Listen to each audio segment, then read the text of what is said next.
All right, this is a good one, so make sure you stay throughout the whole video. This is the deadlift, one of my favorite exercises with a barbell. We are gonna be talking about traditional deadlifting and sumo deadlifting. The difference is which one's gonna be a better fit for you. And then I've also corrected my deadlift form a little bit, so I'm gonna share some, the biggest tip that's helped me out. So with that being said, let's get started. With the deadlift, we are gonna go over traditional first. Traditional means that when I set up, my hands are outside my feet, okay? Sumo, the feet are wider and my hands are inside the legs. With traditional, here's the biggest tip and thing that I've been working on recently. I had a coach kind of correct me on this and it's really helped out. So I wanna make sure that when I set up, my ankles are not real close to the bar. I don't wanna be lined up right over the bar.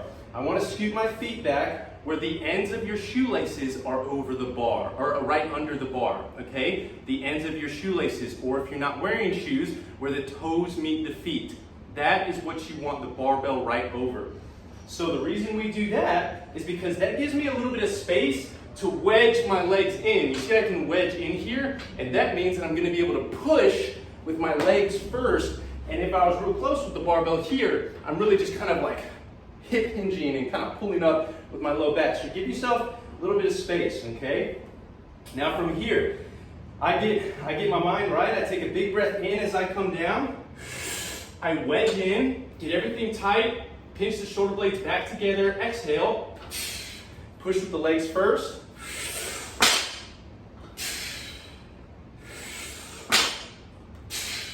Okay?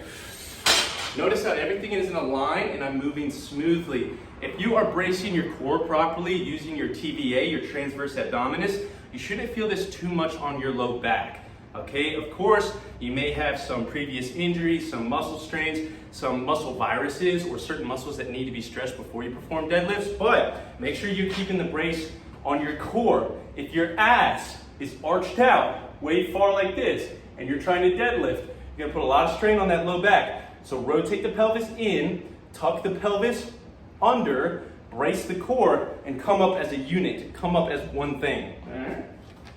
So, man, I'm getting out of breath today. So now we're going into sumo, okay? Sumo deadlift, all the rules apply except my feet are a little bit wider. So now my ankles are kind of even with the lines on the barbell, and my toes point out just a hair. I'm gonna come down. My hands come right under my shoulders. Same thing, I take a big breath in, I wedge in the legs, get everything tight, smooth as fast. Push with the legs first, come right back down. Okay, so that's sumo. Something else to consider, there's tons of stuff with the deadlift. Something else to consider. When we grab the bar, we want to make sure that we're rotating our arms open. Okay, so my hands open. That's going to activate your lats more. If I screw my elbows forward, you want to make sure you're pinching the shoulder blades back together. That's going to put some of the lift or some of that strain on your upper back and not so much the low back, okay? Now, oh man, how you going to make it through this video? Now, if you're wondering which deadlift is for you, sometimes sumo deadlift is very helpful for people that have real long legs, okay? If you have real long legs and your knees kind of get in the way of traditional deadlifts, you can use sumo because you open up the legs and that gets the legs out of the way, okay? If you still want to deadlift. Something important to consider if you are a woman, okay?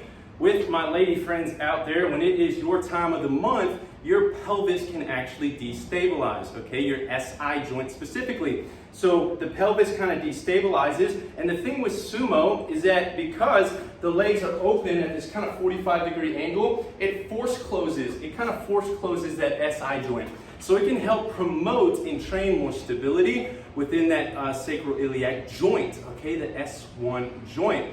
Also too, for my dudes out there, if you just kind of have an unstable pelvis and that thing's moving all over the place on you and you want to promote some stability there, try the sumo deadlift.